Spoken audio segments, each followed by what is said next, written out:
Ayan mga Pilipino, bibili sila ng bigas. O, tingnan nyo.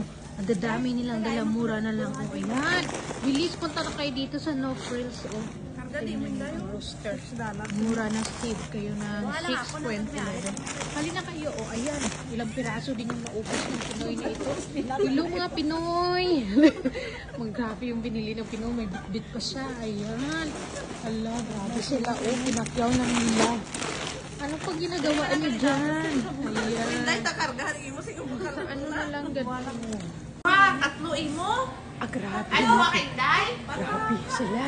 Yung sa akin naman yung binili ko lang yung talong. Oh, ayan. Yung sa kanila, mga bigas talaga yung binili nila. Yung talong. Oh, ayan. Grabe yung mga Pinoy. Ayan. Tingnan nyo sila. Ilang piraso yung kanilang pinunta. Ayan siya. Krito lang yan natin, ha? Ayan. Naku, kahit sexy kayo, ayan. Bubuhat ka talaga ng ilang peraso. Ano sa ako dito? Tingnan niyo siya, sexy pa nung bibili ng bigkas na to.